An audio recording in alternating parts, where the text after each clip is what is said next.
Paz do Senhor a todos. Amém.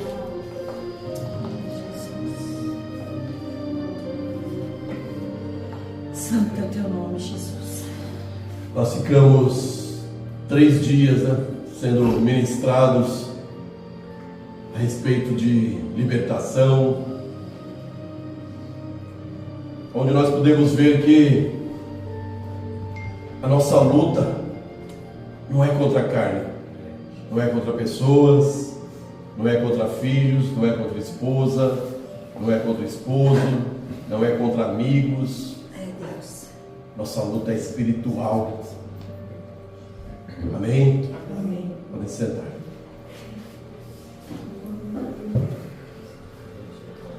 Foi interessante que por 3 dias nós fomos preparados para entendermos como que funciona essa guerra espiritual.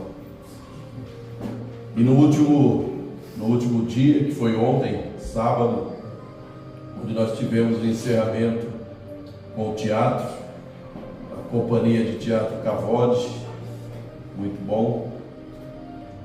E não sei se as pessoas que estavam aqui, eu creio que sim, que elas perceberam tudo que foi ministrado através da peça, Glória. através de tudo que foi falado, através do louvor. Eu espero, sinceramente, que aquela casa cheia que estava aqui ontem, que as pessoas puderam se enxergar Amém. em tudo que estava acontecendo aqui nesse altar ontem. Verdade. Todos aqueles personagens que aqui passaram, eu acho que refletia um pouquinho de cada um de nós. Verdade. De cada um de nós foi refletido através daqueles personagens. Um trechinho só do louvor, quando Cristo entrou por esse corredor para chegar até aqui, para libertar aquelas pessoas. O louvor dizia: não adianta fingir que está tudo bem. E foi isso que nós vimos com aqueles personagens que estavam aqui. Na vida que eles vinham levando, para eles estavam tudo bem. O jeito que eles escolheram tocar suas vidas, para eles estava uma maravilha. Mas e o coração? Internamente neles? É isso que a gente vai falar hoje a respeito da palavra. Glória a Deus. A palavra de hoje está em Marcos, no capítulo 11, do verso 1 até o verso 4.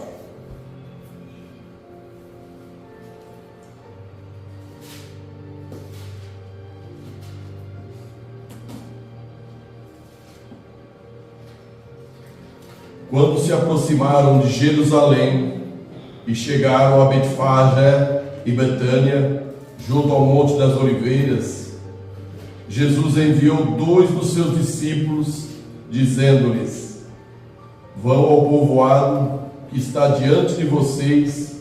Ao entrarem, encontrarão um jumentinho amarrado, no qual ninguém jamais montou. Desamarrem-no e tragam-no aqui. Se alguém lhes perguntar por que vocês estão fazendo isso, digam-lhe: o Senhor precisa dele e em breve o devolverá. Eles partiram e encontraram um jumentinho na rua, amarrado a um portão, e o desamarraram. Quando as pessoas chegam nessa passagem de Marcos, capítulo 11, fala da entrada triunfal de Cristo em Jerusalém. A gente já viu diversas pregações a respeito dessa entrada triunfal de Cristo, mas hoje a gente vai seguir uma outra linha, uma outra visão que o Espírito nos trouxe. Glória a Deus. Pela mensagem a gente entende que Cristo estava no controle de tudo, do que estava acontecendo ali. Ele sabia tudo o que estava acontecendo com respeito às pessoas, sabia onde estava aquele jumentinho, nada fugia do controle dele.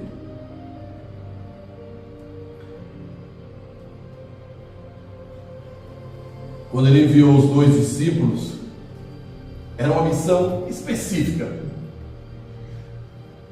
Vai lá, desamarra o jumentinho e traga ele para mim. Era um animalzinho jovem, nunca havia sido montado, nunca ninguém tinha montado, feito nada com ele, estava lá, parado na frente do portão lá.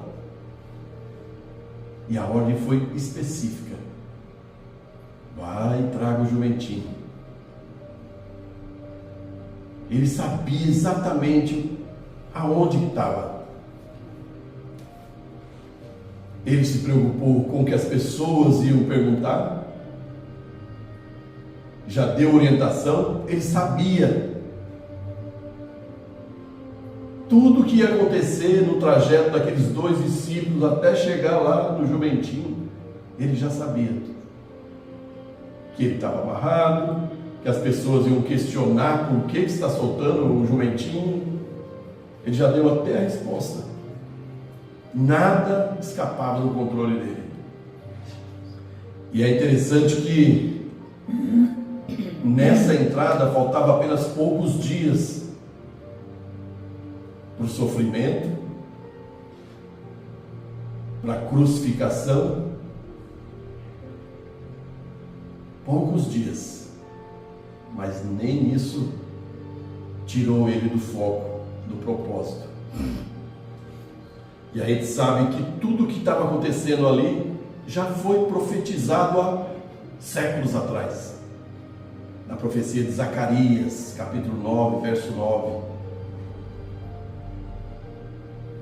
Alegre-se muito, filha de Sião, exulte, filha de Jerusalém, eis que o seu rei vem a você, justo e vitorioso, humilde e montado em um jumento, em um jumentinho, cria de jumenta. Aí a gente pode imaginar, não foi o acaso. Foi por acaso? Não foi. É propósito, já estava tudo determinado, tudo acertado. E a mensagem que tem para nós hoje, para essa outra linha que nós vamos seguir, assim que o Senhor Jesus escolheu aquele jumentinho, um animal comum, preso, sem história de servitura, de servidão, Ele também pode escolher-nos hoje, exatamente do jeito que nós estamos, com as nossas mazelas, com as nossas fraquezas, com as nossas falhas, os nossos defeitos. Ele simplesmente nos escolhe, independente da situação que nós estamos, independente da imagem que nós passamos para as pessoas. A gente vai dividir essa mensagem em 3 tópicos. E a gente vai ver o que o Espírito preparou para nós hoje. Amém. Na primeira parte, no 2º versículo, quando ele diz: vão ao povoado que está diante de vocês, ao entrar encontrarão um jumentinho amarrado, no qual ninguém jamais montou, desamarrem-nos e tragam aqui. Como eu disse, ele mandou no endereço certo, tudo já estava programado, ele sabia onde o animal estava, sabia que nunca tinha sido servido e sabia até o que iam questioná-lo. E isso diz algo para nós a respeito de Cristo. Ele te conhece, Ele me conhece, Ele conhece cada um de nós. Não aquela imagem que a gente muitas vezes posta em Facebook, Instagram,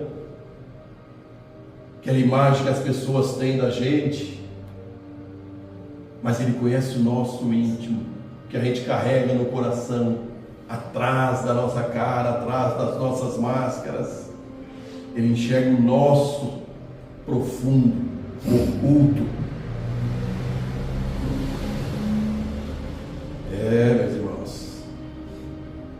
conhece o vício que prende, a mágoa, tudo aquilo que a gente carrega no coração, aquelas frustrações, aquelas mágoas estão lá guardadas desde criança, os traumas, tudo aquilo que a gente passou e que muita gente nem sabe, que a gente prefere guardar no nosso íntimo, para a gente mesmo. Tudo isso ele sabe. Tudo está ali, ó, na frente dele. Tem um livro que eu comecei a ler essa semana. É até um livro interessante. Um dia fazemos uma peça chamado A Paz do Diabo, Charles Spurgeon. Eu comecei a ler esse livro essa semana e eu trouxe aqui a contracapa dele, o que ele diz a respeito desse livro, A Paz do Diabo. E eu vou ler para vocês. Essa manhã. Ele percebeu que Satanás também oferece tranquilidade, uma paz mentirosa, adormecida, que dá ao pecador a sensação de que tudo está bem, quando na verdade ele caminha para o abismo. Essa falsa paz é perigosa porque é doce. Ela não grita, não ameaça, não assusta. Ela embala a alma com uma voz suave, dizendo: você está bem, Deus entende. Mas é nesse embalo que muitos se afastam da cruz e se tornam prisioneiros da própria ilusão. Aí ele faz uma dedicatória. Dedico esse livro aos que vivem em paz, mas não dormem tranquilos, aos que sorriam por fora, mas sentem um cansaço que nenhum descanso resolve, aos que tentaram silenciar a consciência com frases prontas e descobriram que o silêncio também pode gritar. Dedico aos que aprenderam a disfarçar o vazio, que com tarefas, cultos, mistérios e discursos, mas que no fundo sabem que algo está errado. Aos que percebem que o coração se tornou um campo de batalha, onde o inimigo não entra com gritos, mas com acordos. Aos que já sentiram Deus se calar e entenderam que esse silêncio não era uma ausência, mas tratamento. Aos que descobriram que a paz que o diabo oferece é doce demais para ser verdadeira e cara demais para ser mantida. Misericórdia. Esse livro é muito forte. Eu não fui numa livraria, eu estava mexendo na internet. Aí tem como você comprar ele para baixar em PDF para você ler. E eu comprei essa semana e comecei a ler esse livro, A Paz do Diabo, de Charles Spurgeon. Eu recomendo. Eu estou ainda nas primeiras páginas. Ele é ótimo, Charles Spurgeon. Ele é ótimo. Eu estou nas primeiras páginas, mas é muito interessante. Resumindo, tudo isso, você vê que tem tudo a ver. O livro que eu comecei a ler, as ministrações, o teatro, tem tudo a ver. Mostra uma imagem que não é a mesma que está em seus corações. Como eu sempre digo, sempre nós mostramos muitas vezes máscaras, né? Muitas vezes nós usamos máscaras para não mostrar a verdade que está no nosso coração, não mostrar que as pessoas saibam o que a gente carrega por dentro. Muitas vezes estamos magoados, chateados, mas você tem que estar ali, com a tua máscara de pinguim, né? Aquela máscara de pinguim, aquele sorriso bonito, mas por dentro você está chorando, está com o coração sangrando. Nem sempre uma vida tranquila, uma vida sem problemas, sem dificuldades, quer dizer que é uma vida aprovada por Deus. Às vezes essa paz, essa tranquilidade Deus não está aprovando. Porque será que essa paz, essa tranquilidade que você está levando no seu dia a dia, tem intimidade com Deus? Tem relação com Deus? Tem dedicação aos tempos para Deus? Ou você está simplesmente usando aquele tempo que o diabo está te dando de tranquilidade, de paz, para satisfazer o nosso ego, satisfazer os nossos desejos, a satisfazer a nossa carne? Uma paz falsa, mentirosa, que a gente vai usufruindo, está tudo em paz, a vida está correndo a mil maravilhas, não tem problemas, tudo fluindo bem, mas às vezes a gente acha que vem de Deus, e muitas vezes não. Às vezes o inimigo te dá tudo isso, essa paz, essa tranquilidade, te dá sossego, te dá bens, mas para tirar você da presença de Deus.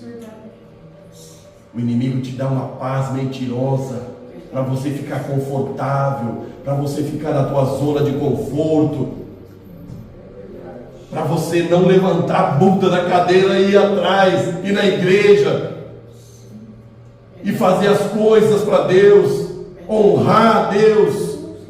Então o inimigo te dá essa paz mentirosa, falsa, e você aceita, você se conforma, mas está te levando para o abismo. Você não está percebendo, você está indo para o abismo nessa tranquilidade. Tem uma historinha de um sapo, que eles colocam o sapo dentro de uma água e acende o fogo, e a água vai esquentando, e o sapo vai ficando ali confortável. Nossa, está quentinho, que gostoso. E ele fica ali, ó, e a água esquentando, e ele está confortável, que gostoso, está quentinho, e a água fervendo, mas ele não sai do lugar. Ele se acomodou, ele ficou confortável, até chegar a tal ponto que a água ferve, vai fervendo, e ele morre ali cozinhado. É a reflexão que nós temos que fazer. Será que essa paz, essa tranquilidade, essa vida de cruzeiro, que muitas vezes vem em nossas vidas, será que tem reflexo do céu? Ou está simplesmente nos travando silenciosamente, prendendo a gente, uma corrente espiritual, nos travando, nos segurando, nos impedindo de servir a Deus com dignidade, com decência, com respeito? Será?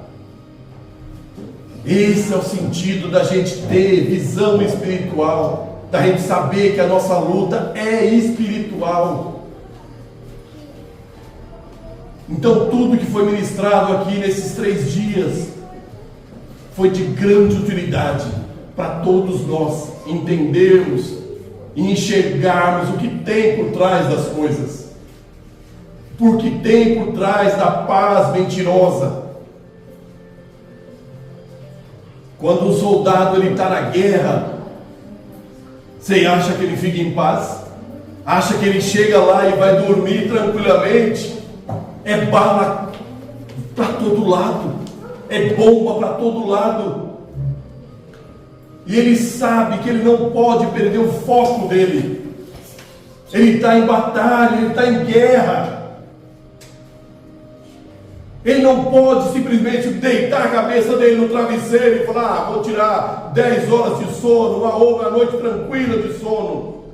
Para um soldado não tem noite tranquila. É verdade. E é assim que nós temos que nos enxergar como soldados em batalha diária. Todos os dias. Nós não podemos baixar a guarda. Nós não podemos nos acomodar achando que a nossa vida está um mar de rosa. Nós não precisamos batalhar, nós não precisamos orar, não precisamos ir na igreja, congregar. Está uma maravilha. Não baixe a guarda. A nossa guerra é espiritual. Não é contra pessoas, não é contra esposo, com esposa, com filho, com amigos, com irmãos de igreja. Nossa guerra é muito mais séria. Nós temos que nos enxergarmos como soldados em batalha. Por mais tranquila que a nossa vida pareça, nós não podemos baixar a guarda, porque é isso que o inimigo quer. Que você se sinta confortável, tranquilo, e não procure as coisas de Deus. Fica lá na sua zona de conforto, assistindo uma Netflix, um filme legal. E as coisas de Deus? Segundo plano. Quando eu tiver um tempo eu vou na igreja, quando eu tiver um tempo eu vou ler a palavra de Deus. Nós arrumamos tempo para tudo, para satisfazer a nossa carne, o nosso ego. E nós não percebemos que é isso que o inimigo quer. Você buscar as coisas de Deus, você ir na igreja, isso é peso. A carne sente que é peso. Nossa, mas hoje é domingo, eu podia estar na cama. Podia estar lá confortável no meu sofá. Hoje eu vou descansar, eu vou ligar a TV. Hoje tem uma série muito boa para me assistir. Nossa, acho que esse domingo vai ser perfeito para me assistir aquela série. Tem vários capítulos, mas hoje é o dia certo. E Deus? E as coisas de Deus? Quando bate o desespero, bate o sufoco, bate a angústia, os problemas, a primeira coisa que nós vamos fazer é bater na porta de Deus. Deus, eu preciso de ajuda. Deus, eu preciso de cura. Deus, eu preciso pagar aquelas contas. Deus, eu preciso que meu filho saia das drogas. Deus manda a provisão. Deus manda a cura, salvação, libertação. Depois que você está com a tua vidinha de cruzeiro, tudo resolvido, tudo em paz, tranquila, saúde perfeita, mesa farta, tudo tranquilo. Aí as pessoas esquecem de Deus, esquecem do tempo a ser dedicado para Deus. Nós não podemos usar Deus. Nós não podemos lembrar de Deus só quando o aperto vem, a dificuldade vem. Nós temos que ter tempo de comunhão com Deus diariamente. O diabo, ele é um imitador de Deus. Ele imita a criação, as coisas que Deus fez, a paz, até isso ele deturba. Não é a paz de Deus. Para você que chegou agora, você não viu o início, que eu estava falando para eles, que essa semana eu comecei a ler um livro de Charles Spurgeon, e ele diz sobre a paz do diabo, que é uma paz mentirosa. E é disso que nós estamos falando. As pessoas querem paz, mas não querem o príncipe da paz. E mesmo Cristo, sabendo de tudo isso, todas essas falhas de conduta que nós temos, Ele não desvia o olhar da gente. Ele não desvia o olhar, ele não passa de largo, igual lá que o homem estava na calçada, passou o levita, passou o sacerdote e ninguém ajudou. A mesma coisa. Cristo está te vendo ali na sarjeta, está te vendo desesperado, sabe das nossas falhas, dos nossos defeitos, mas Ele vai lá nos resgatar. Amém.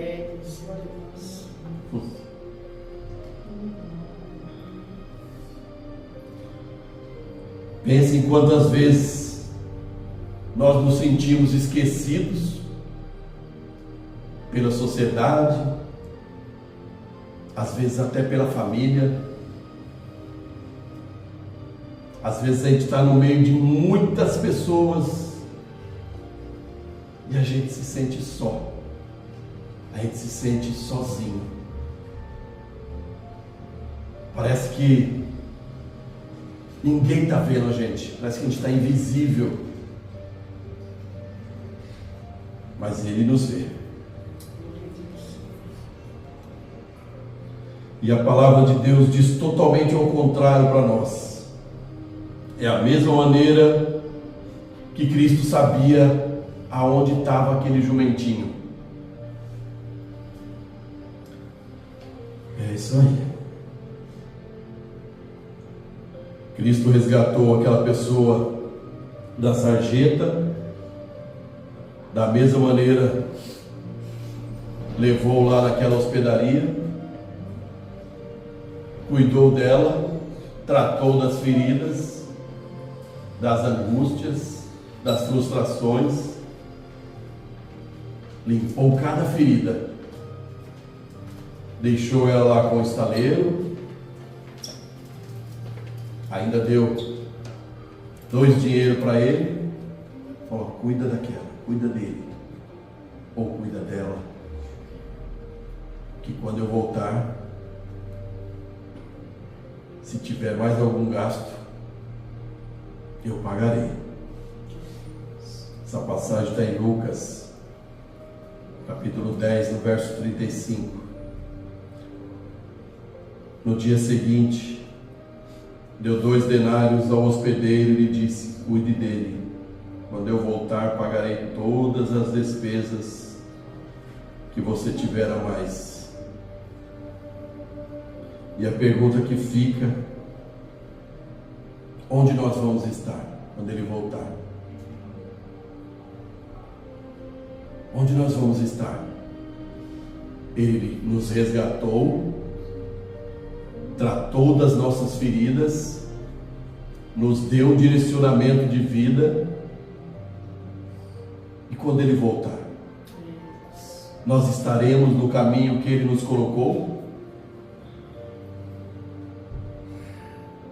Nós estaremos da maneira que Ele nos instruiu a seguir?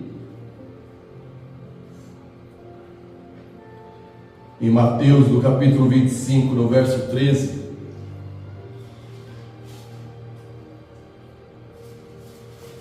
portanto vigiem, pois vocês não sabem o dia nem a hora.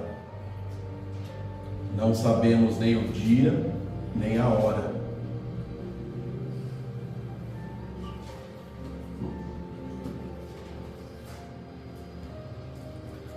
A boa notícia é que Deus não nos abandona nesse vale. Ele chama, instrui, fortalece aqueles que se dispõem a ouvi-lo. E o perigo não está no conflito, mas na indiferença. Segunda parte: o Senhor enviou alguém para soltar o que estava preso. Na parte B do capítulo 2, quando Cristo diz: desamarrem-no e tragam-no aqui. A ordem era clara: soltar, depois trazê-lo. O jumentinho, ele não tinha como se soltar sozinho. estava lá amarrado, não tinha como se soltar. Alguém precisava ir até ele, desfazer os nós e libertá-lo. Só depois ele poderia ser levado a Cristo. E isso fala diretamente a respeito do Evangelho, sobre a palavra de Deus. Tem a ver com o nosso chamado para levar a palavra de Deus, resgatar aqueles que estão amarrados. Esse é o nosso papel. Enquanto cristãos, seguidores de Cristo, tem várias pessoas aí fora, igual aquele jumentinho, amarrado do lado de fora, preso, correntes espirituais. E esse preparo que nós tivemos esses dias é para isso, para nós estarmos revestidos com as armaduras de Cristo, as armaduras de Deus, que está lá em Efésios, para que a gente possa ter esse reforço de que quando nós sairmos aí fora buscar e resgatar vidas, nós não enxerguemos somente aquele ser humano que está ali, daquela maneira, maltratado, maltrapilho, nas drogas. A gente possa ter visão espiritual, enxergar o mal que está dentro dele naquele momento. Muitas coisas que acontecem nas nossas vidas, com pessoas ao nosso redor, às vezes nós nos chateamos, nos frustramos, mas nós não entendemos que não é ela, não é a boca dela, é o inimigo que está usando a boca dela, a boca dele, para nos confrontar, para nos chatear.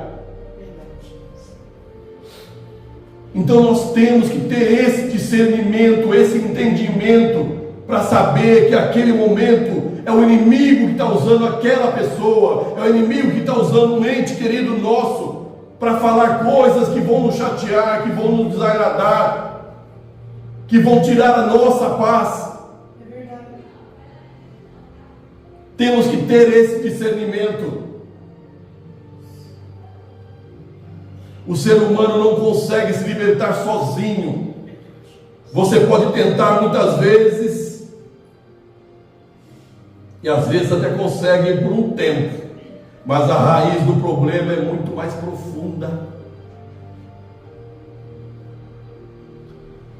Em Romanos, no capítulo 6, no verso 23, o salário do pecado é a morte, mas o dom gratuito de Deus é a vida eterna em Cristo Jesus, o nosso Senhor. O pecado prende de um jeito que nenhuma força humana muitas vezes consegue resolver, consegue desfazer. Foi por isso que Cristo veio, e Ele não enviou simplesmente uma lista de regras para que nós cumpríssemos, para que nós fizéssemos. Ele veio e pagou a fatura. Ele veio e se doou por nós, para resgatar-nos das mãos do inimigo. Ele deu o próprio sangue dele, tirou a fatura do inimigo. Não tinha simplesmente uma listinha, olha, faça isso, isso, isso, não.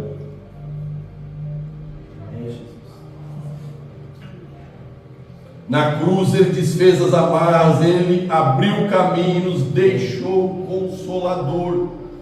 Aleluia. Depois Ele chamou eu e você para ir até onde estão os presos e anunciar: você pode ser solto, o Senhor te quer livre. E nós não estamos falando simplesmente em prisão física, cárceres privados. Estamos falando em correntes, em prisões espirituais, que muitas vezes as pessoas não percebem que elas estão nessas prisões.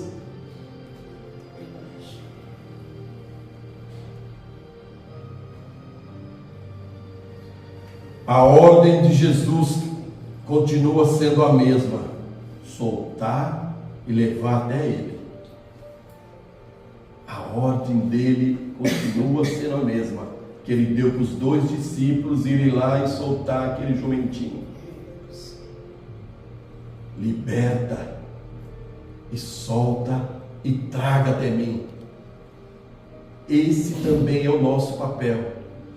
Levar a palavra para as pessoas, libertarem elas, tirá-las da opressão e apresentá-las para Cristo. É isso que nós temos que fazer. Lucas capítulo 4, no verso 18. O Espírito do Senhor está sobre mim, Aleluia. porque Ele me ungiu para levar boas novas aos pobres. Ele me enviou para proclamar liberdade aos presos e recuperação da vista aos cegos, para libertar os oprimidos. Ele veio libertar os cativos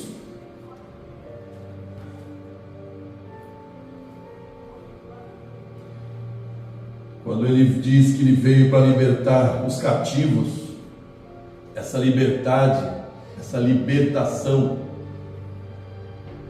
não é simplesmente para a gente estar livre e fazermos aquilo que nós bem quisermos, fazermos aquilo que a nossa carne está pedindo para fazer, satisfazer simplesmente os nossos desejos. Ele nos liberta, nos restaura, nos renova, mas para que nós possamos fazer parte do exército dele, para que nós possamos estar aí no mundo afora, resgatando vidas, levando a mensagem. Ele não nos tira das drogas, Ele não nos tira da prostituição, simplesmente para que a gente fique em casa confortável assistindo televisão. Não é para isso. Ele quer ver fruto de tudo aquilo que Ele fez, daquele resgate que Ele fez sobre nossas vidas. Nós temos que dar fruto para Deus.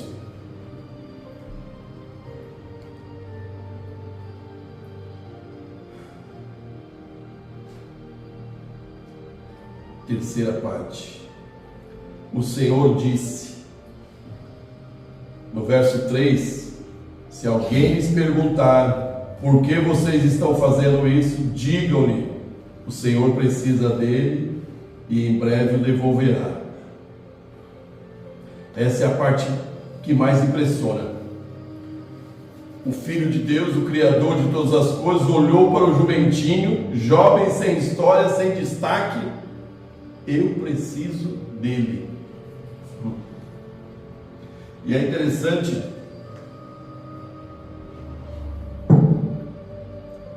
ele precisar de um jumentinho. Ele poderia ter pedido um cavalo mais forte, mais robusto, preparado, mas a visão é outra. O jumentinho mostrava o quê? Paz, tranquilidade, mansidão. Cavalo, poder, guerra, lutas. Então tinha um porquê dele escolher o jumentinho para ele entrar em Jerusalém montado no jumentinho. Ele tinha que demonstrar o quê? Ele era o príncipe da paz. Não era um príncipe de guerra, não era um príncipe de batalha, igual os reis entravam imponente nos seus cavalos brancos, aqueles bonitão, grandão, cheio de pompa. A visão era outra, a imagem era outra. Era um rei, um Deus que desceu na terra, se fez homem, mas com toda humildade. Glória! Com toda humildade. Ele não veio para simplesmente ter um rei, mostrar poder, com armas, com batalhas. O resgate dele era muito mais simples, humilde, espiritual. Ele ia entrando, montado no seu jumentinho. As pessoas iam vendo aquela cena, colocando ramos, Hosana, Hosana nas alturas. A imagem de um Deus humilde. Essa era a imagem. A escolha do jumentinho revelou o caráter do seu reino, não de força humana, mas de graça e mansidão. E assim o jumentinho foi escolhido para carregar o Rei dos Reis, na maior entrada da história. O Senhor Jesus, Ele não escolhe por critério que o mundo usa.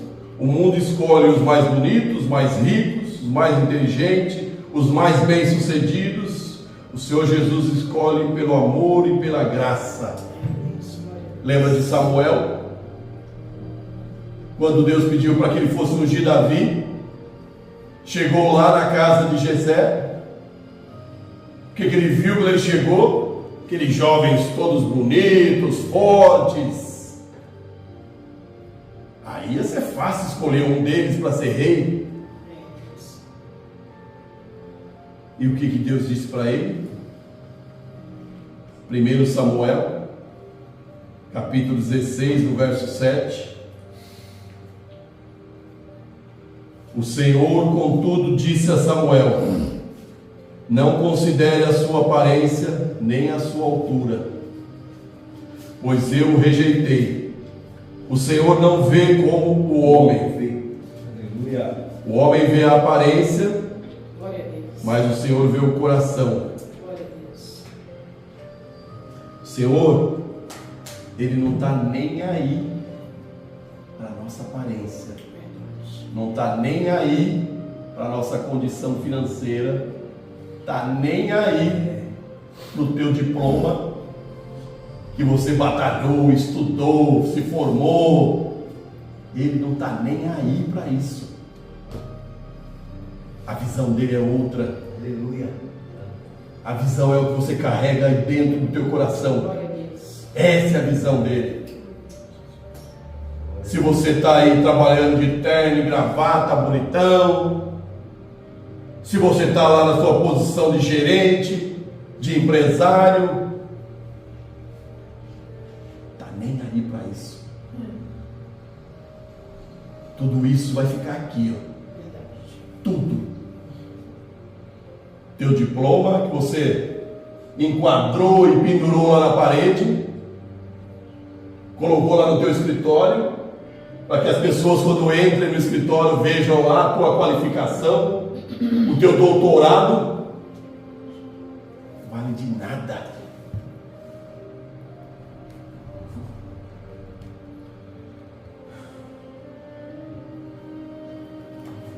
E hoje Ele olha para mim e para você e nos diz que eu preciso de você.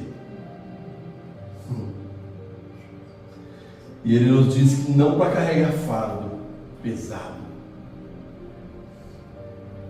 mas para que você carregue a presença dEle. É isso que nós temos que carregar, a presença dEle. Quando nós carregarmos a presença dEle dentro de nós, você pode ir em qualquer lugar, você pode estar com qualquer roupa, você pode estar de chinelinho de dedo, roupa simples, mas todos vão perceber: você não é qualquer um. Amém, glória a Deus. Você não é uma pessoa comum. Glória. Você carrega um rei dentro de você. Glória a Deus.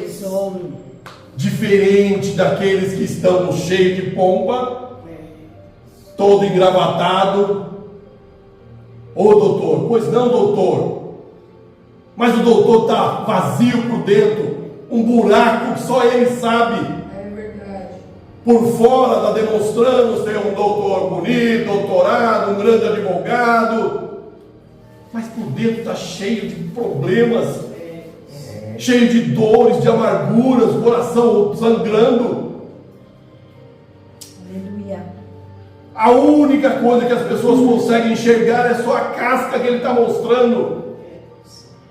Mas se você carregar a presença de Deus, todos vão enxergar além do que você está mostrando, na tua simplicidade, na tua humildade. Você vai ser honrado. Glória a Deus. Se a presença estiver com você. Dessa maneira. no livro de João, no capítulo 12, no verso 12 até o 13. No dia seguinte, a grande multidão que tinha ido para a festa ouviu falar de Jesus, que se dirigia a Jerusalém. Pegaram ramos de palmeiras e saíram ao seu encontro, gritando: Hosana, bendito é o que vem em nome do Senhor, bendito é o Rei de Israel. E assim aquele jumentinho entrou para Jerusalém, carregando o rei, e a multidão o adorou.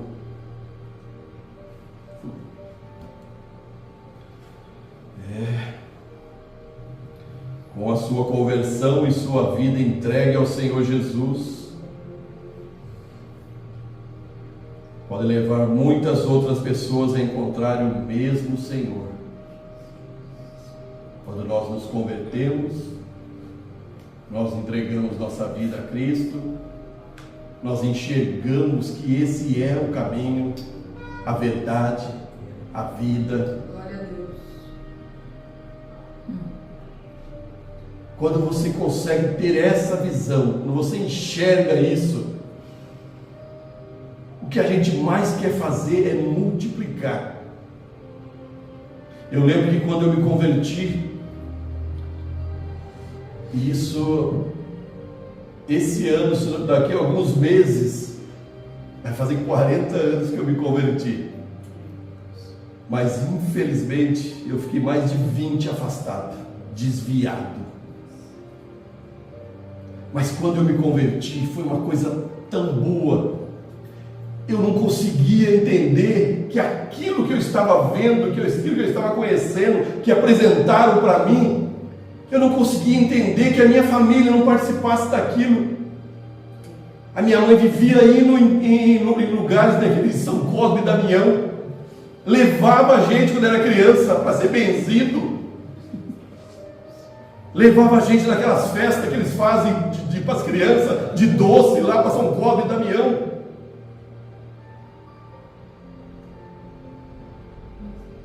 Quando Deus tirou a venda dos meus olhos no dia da minha conversão,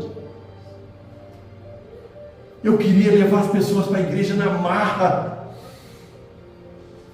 eu queria evangelizar na marra, eu não me conformava com aquilo. Eu falei: Deus, isso não pode ser só para mim, eu tenho que multiplicar, eu tenho que falar para outras pessoas.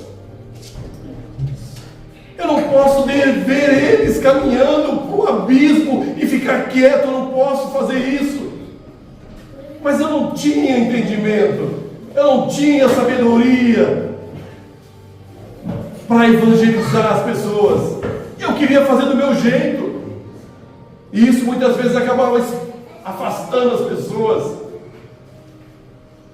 Quando eles me viam chegando, eu falei: meu Deus, lá veio Jesus. Eu acabava mais afastando as pessoas do que trazendo elas para Cristo. Mas era uma coisa minha. Eu vigiava a minha boca 24 horas. Se eu falasse alguma coisa que eu era contra os princípios que eu havia conhecido, que eu conheci, que me apresentaram sobre a palavra de Deus, na hora Deus me perdoa. Me perdoa. Eu vigiava 24 horas.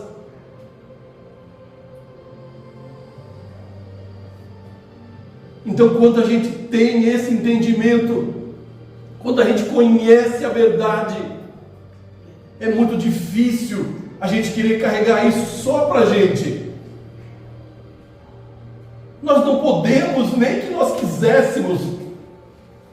Nós temos que multiplicar, que foi o que Cristo disse quando Ele subiu aos céus: vão ao mundo, pregue a palavra, pregue a verdade, explica para eles que eu vou voltar um dia e quero resgatá-los, quero levá-los aonde eu estou indo e vou preparar o caminho para vocês. Tudo vai estar preparado para o grande dia. Mas vocês têm um trabalho a ser feito aqui na terra. Vocês têm que conversar, vocês têm que avisar essas pessoas. Nós sabemos que muitas pessoas não querem. Vocês viram ontem na peça. Muitas pessoas não vão querer. Querem continuar no conforto, querem continuar na vida deles de conforto. Mas nós temos que fazer o nosso papel e falar, e falar, e falar. O convencimento é do Espírito, mas nós temos que falar. Amém. Não tem outro jeito. Quando Noé foi fazer a arca, demorou 120 anos para aquela arca ficar pronta. Mas as pessoas só enxergam, demorou 120 anos? Não. Foi 120 anos pregando a palavra de Deus. Se arrependam. Se arrependam, esse mundo vai ser destruído. 120 anos de oportunidade as pessoas tiveram naquela época. Não foi só 120 anos construindo uma arca. Foi 120 anos pregando com as atitudes e falando para as pessoas. Vai vir o dilúvio, vai se acabar, se arrependam. Nós vivemos 80, 90, no máximo 100, alguns chegam a 120, 130. Quantos anos?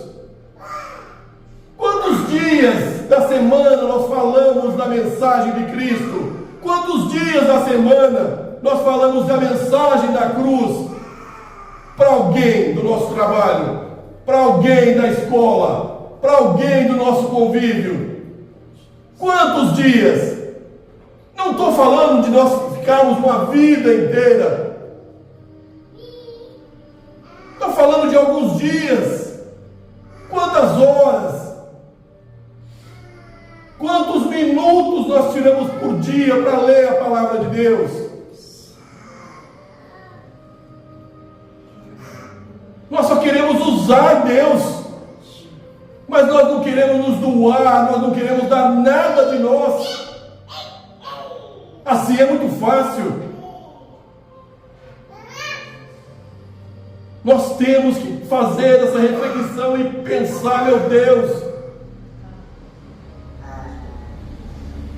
o que eu estou dando para Deus em vista de tudo que Ele me dá todos os dias?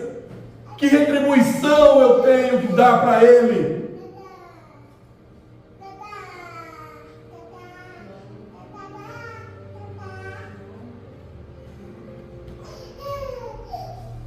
Em Mateus, no capítulo 11, no verso 28, a gente já chegar no final aqui, até o 30. Venham a mim, todos que estão cansados e sobrecarregados, e eu darei descanso a vocês. No verso 29. Tomem sobre vocês o meu jugo e aprendam de mim, porque eu sou manso e humilde de coração. Vamos no 30. E vocês encontrarão descanso para a alma, pois o meu jugo é suave e o meu fardo é leve.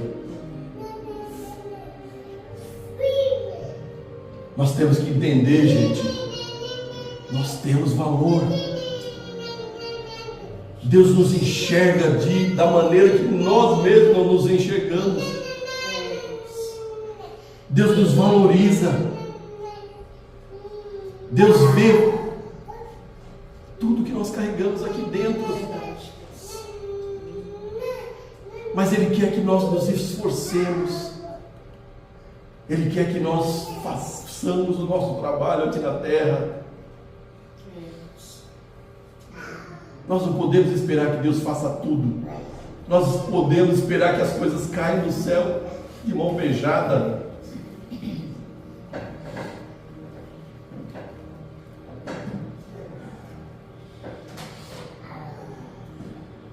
Deus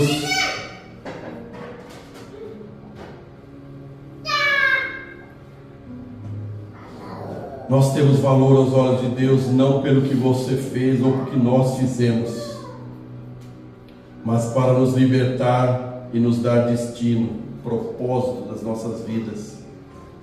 Uma vida que vale a pena ser vivida, não só aqui, mas por toda a eternidade. O nosso passado não pode definir o nosso futuro.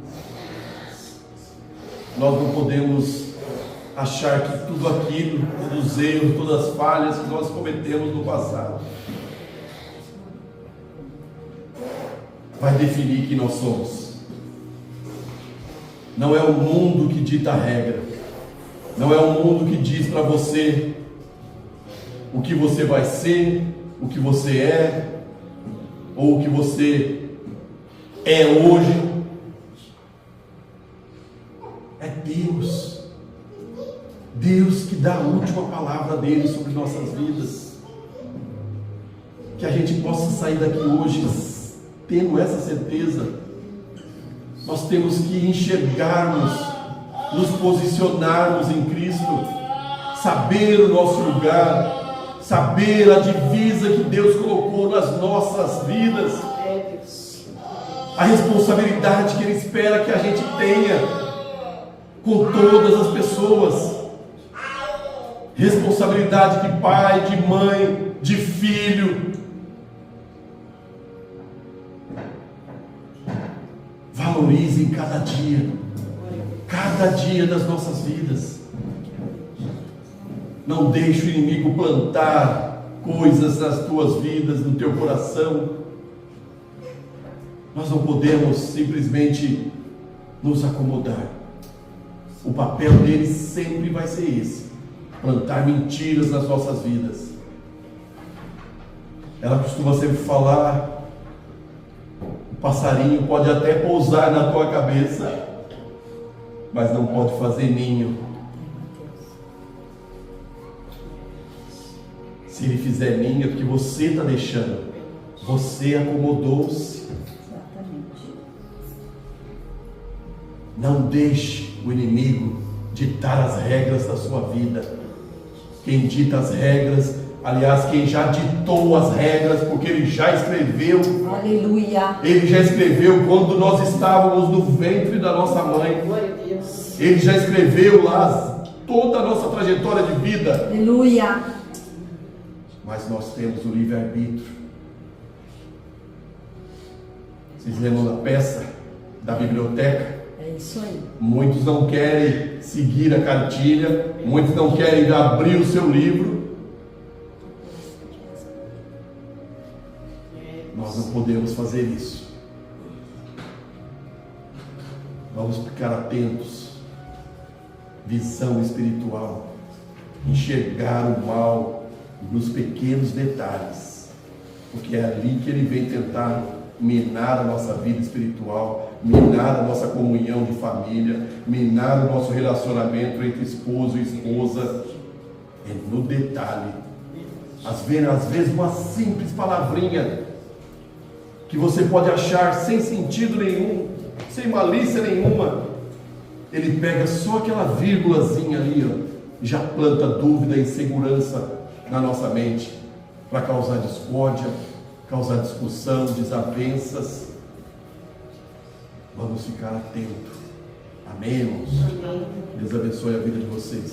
Palmas ao nosso Deus.